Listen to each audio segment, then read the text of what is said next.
The Center to Combat Corruption and Cronyism, C4 Center, backs the call for Selangor Menteri Besar Amiruddin Syari to come clean and explain the shocking decision to Degazette and destroy 536.7 hectares, 865 football fields of one of the last remaining peat swamp forests in southern Selangor.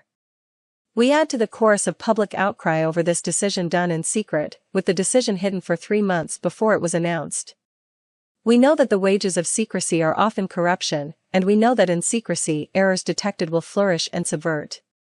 It bears reminding that the plan to Degazette the Kuala Langat North Forest Reserve, KLFNR, received 45,423 objections, overwhelming public attendance to a last-minute town hall session, more online petitions that finally accumulated around 130,000 signatures, and nearly 1,500 emails to Selangor State Assembly persons to express opposition to the Degazette, as well as a massive media campaign across all major local media outlets.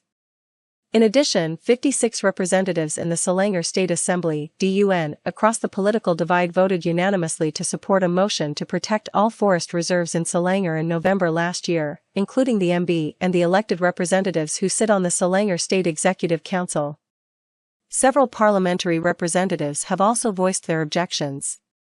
Yet, the Selangor government has been adamant about degazetting the forest reserve and giving up the land to private property developers for commercial mixed development. So why? What would lead an elected government to disregard public opinion and risk public outrage? Adding to the opacity of the issue is how the justification for the degazettement seems to have changed as needed. This raises several questions that puts the spotlight on poor governance and accountability deficit in the running of the state. 1. Where is the accountability, transparency and consultative process over the degazettement? Why was the decision kept secret despite the level of public interest involved? Selangor State Executive Councillor for Environment Eloy Sion revealed that there were no objections by the Department of Environment, Forestry Department, Drainage and Irrigation Department, Department of Wildlife and National Parks, Perhilatan, Department of Orang Asli Development, Jakoa, Dean of Faculty of Forestry and Environment of University Putra Malaysia, among others, during technical meetings. However, when environmental group PIKA, Pertubuhan Pelindung Khazanah Alam, submitted an official request through the Freedom of Information, State of Selangor Enactment 2010 for a copy of the Forestry Department's report on the KLFNR, their request was rejected. Outcome documents from the town hall session were also not made available to attendees. If the benefits of development outweigh the costs of degazettement, why are the technical reports not made available to allay public fears? In recent months, several public officers and local councils around Selangor have fallen under the dragnet of the Malaysian Anti-Corruption Commission (MAC).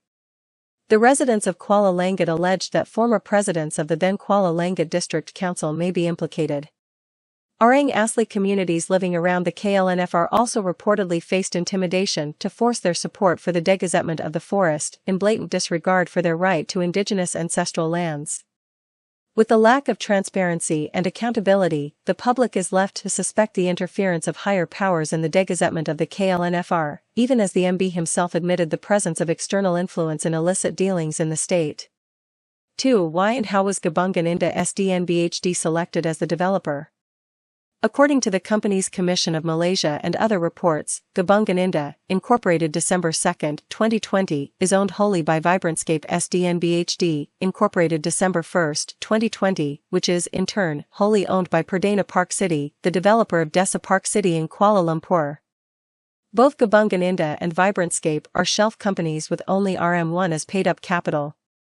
This comes after Menteri Besar Selangor Incorporated, MBI Selangor, came under fire for conflict of interest when it initially applied for this degazettement, even as the MB himself sits on the decision-making committee. In March last year, the Selangor MB revealed that Tishan Jataria SDNBHD, linked to the Selangor royal family and MBI Selangor had proposed to develop the KLFNR. Tishan Jataria has since been dissolved. Private entities that stand to benefit from this degazettement must be selected based on merit in a transparent manner with no undue influence over government procedures. 3. Who benefits and who loses? The disruption of the ecology of the area could very well lead to environmental disasters in the future. The area is categorized as an environmental sensitive area, ESA, rank 1 in the National Physical Plan, no development, agriculture or logging, and also a disaster risk ESA as a peat swamp in the Selangor Structure Plan 2035. The Kuala Langat Local Plan 2030 also categorized the KLNFR as a zone where development is prohibited. Besides that, after the Degazette, project proponents would still be required to submit Environmental Impact Assessment (EIA) reports, where applicable, to resolve environmental issues to develop the land. However, EIA guidelines state that project proponents are encouraged not to select sites located in or adjacent to ESAs. This Degazette by the state clearly violates regulations, guidelines, plan documents, and also Malaysia's commitments under existing international treaties such as the Paris Agreement on Climate Change and the Convention on Biological Diversity. And in the event of a disaster, such as the deadly floods that recently hit Yen and Kedah, the costs and risks will be borne by the people and the government. This is a clear case of privatizing profits and socializing costs. We demand answers on the real hidden hands behind this venture.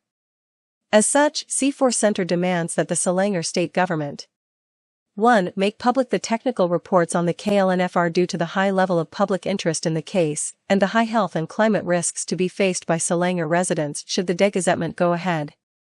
2. Respect the people's wishes and reverse their decision to Degazette the KLNFR. 3. Understand and uphold the customary land rights of the indigenous Temuan communities residing around the KLNFR. 4. Explain how the decisions were made, the suspicious manner in which it was carried out, and the reasons for why the issue kept secret for a full 3 months. Are there higher hands involved, and who was ultimately involved? We remind the state government that it must act in the best interest of the public by balancing the needs of economic development and environmental protection, and that there must be no fear in being transparent. The public needs of poor forest-dependent communities must not be neglected in favor of the private needs of elites. The development of the economy must create value for the benefit of all, and not merely to facilitate the extraction of value for the owners of capital and assets. Technical agencies should also be given the independence to do their due diligence without fear or favor. With Malaysia's culture of entrenched corruption, conflation of politics and business, and conflicts of interest, the only way to curb corruption and enhance public confidence is by upholding transparency and accountability.